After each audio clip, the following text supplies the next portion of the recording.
नमस्कार, आप देख रहे हैं खबर हंट न्यूज। मैं हूं आपके साथ दिव्या। दिल्ली में सुकार्या की ओर से आयोजित तीसरे international conference on public health and nutrition यानी ICPHN 2025 में एशिया के पॉलिसी मेकर, एक्सपर्ट और युवा एडवोकेट्स एक मंच पर जुटे। थीम थी सबूत, सहानुभूति और इक्विटी, एक स्वस्थ और न्यायपूर्ण भविष्य की ओर। कॉन्फ्रेंस का उद्देश्य था स्वास्थ्य और नीति के बीच की खाई को पाटना और हेल्थ इक्विटी यानी स्वास्थ्य में समानता के नए मायने तय करना। भारत जैसे देश में जहां 250 मिलियन से ज्यादा किशोर रह रहे हैं, ये चर्चा बेहद अहम मानी जा रही है। सिर्फ बीमारी का इलाज नहीं बल्कि युवाओं में हेल्थ लिटरेसी और सेल्फ केयर का कल्चर बनाना चाहते हैं, ताकि गैर संक्रामक बीमारियों को शुरू होने से पहले ही रोका जा सके। रिजवी ने जोर दिया कि युवाओं तक ऐसे प्रोग्राम पहुंचाने चाहिए जो समाधान के साथ साथ स्वास्थ्य की जिम्मेदारी भी सिखाएं। स्वास्थ्य के बेहतर नतीजे सिर्फ सिस्टम से नहीं आते, जब समुदाय खुद अपनी जिम्मेदारी लेता है तभी असली बदलाव संभव है।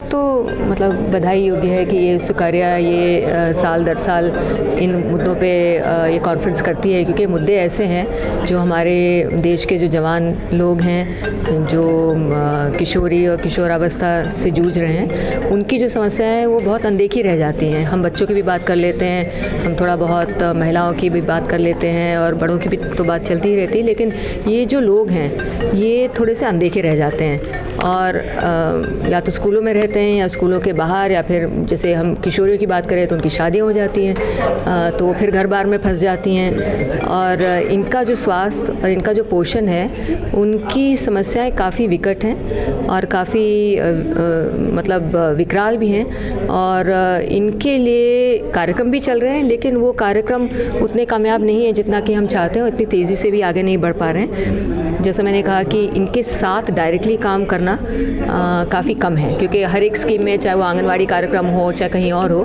तो इनकी बात थोड़ी सी पीछे रह जाती है और सुकार्या जैसे संस्थाएं हैं जो इनकी इन मुद्दों को आगे बढ़ाने की कोशिश कर रहे हैं, तो बहुत अच्छी और बड़ी बात है। अब ऐसी कॉन्फ्रेंस से कितना बदलाव जो है वो मिलेगा, खासकर यूथ की बात की जाए और जिन मुद्दों पर बातचीत की उसको लेकर? देखिए, ऐसा है कि बातचीत से तो बदलाव होता नहीं है, बदलाव तो एक्शन लेने से होता है, लेकिन एक्शन लेने के पहले हमको कुछ सीखना भी है एक दूसरे से। एक दूसरे के जो हमारे जो अनुभव रहे हैं उनसे हम जानने की कोशिश करते हैं कि हम अपने काम को कैसे आगे बढ़ा सकें। ऐसी कॉन्फ्रेंसेस से एक फ़ायदा ये होता है कि हम जब एकजुट होकर कुछ बात कहते हैं तो वो थोड़ी हम और ज़ोर शोर से, थोड़े और ताकतवर तरीके से हम सरकार के सामने भी रख पाते हैं कि भाई नीति में ऐसा बदलाव चाहिए या कार्यक्रम में ऐसा बदलाव चाहिए।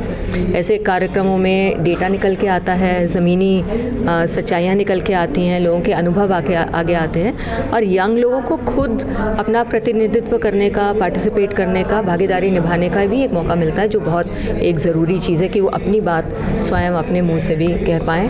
और आप जैसे लोग, मीडिया के लोग, उनकी बातों को भी लें। इसलिए मैं तो कहूँगी कि आपने मेरी बात तो सुनी, लेकिन आप ज़रूर यहाँ पे शामिल जो यंग लोग हैं उनसे डायरेक्टली बातचीत करिए कि उनको इस कॉन्फ्रेंस से क्या फ़ायदा महसूस होता है और नहीं तो फिर हमें और क्या करने की ज़रूरत है। ठीक है, thank you. Third Sukarya international conference जो है आयोजित किया है, ये थर्ड सुकार्या का कॉन्फ्रेंस है।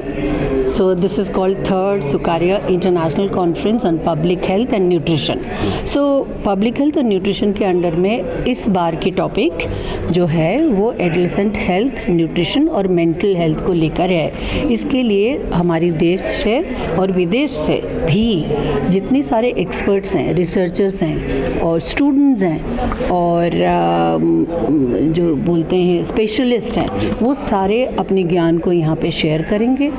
हम एक दूसरे की ज्ञान लेंगे और उसको आगे चल के बांटने की कोशिश करेंगे, क्योंकि हमें सोल्यूशन चाहिए। हम सेशंस कितने दो दिन तक चलेगा, किस तरीके से रहेगा इस सेशन में? सेशन की सारे डिवीज़न आपको मैं अभी पहले बताई थी कि पहले हमारे एडोलेसेंट हेल्थ को लेकर के है, फिर उसके बाद न्यूट्रिशन को लेकर के है, फिर उसके बाद मेंटल हेल्थ लेकर के, फिर उसके बाद कन्वर्जेंस हैं। तो इस तरह से बंटा हुआ है सारे। डिजिटल को लेकर के टेक्नोलॉजी चाहिए, क्योंकि कुछ भी इम्प्लीमेंट करना होता है हमें पहले नंबर चाहिए, डेटा चाहिए, डिजिटल चाहिए, ऐप चाहिए, सो हम उस पर भी डिस्कशन करेंगे। तो इसके लिए 2 दिन पूरा चाहिए। एक एक सेशन में 6 पार्टिसिपेंट्स बात करेंगे, उसके बाद हम लोग देखेंगे हम उससे क्या नॉलेज निकाल के ला पा रहे हैं। सो हाँ जी, बताइए।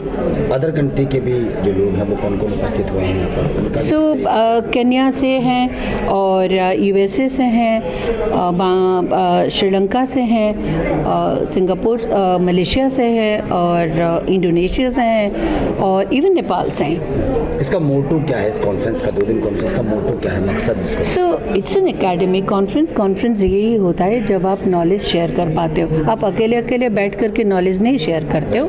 खुद की नॉलेज इनफ कभी भी नहीं होता है। हम एक संस्था है, हम सीखना चाहते हैं और हम ये भी चाहते हैं कि बाकी नॉन प्रॉफिट जो इस एरिया में काम करते हैं वो भी स्ट्रेंथन हो, वो भी और कुछ जाने।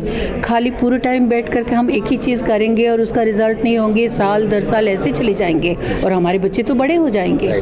तो सही समय में सही तरीके से हम चाहते हैं कि ये काम हो जाए। सो नॉलेज कमाने क्या होता है, शेयर करने के लिए होता है। तो बस मकसद यही है, सुकार्य का हमेशा यही मकसद रही है। आज की जनरेशन से भी हम अपील करेंगे कि वो भी इसमें जुड़े लगातार, और सभी जुड़ें, सबको जुड़ना चाहिए, किसी भी तरीके से जुड़ना चाहिए।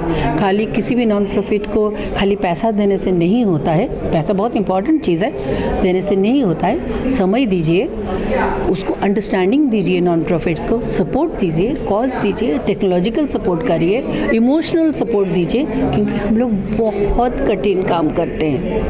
ठीक है, थैंक यू। Thank you.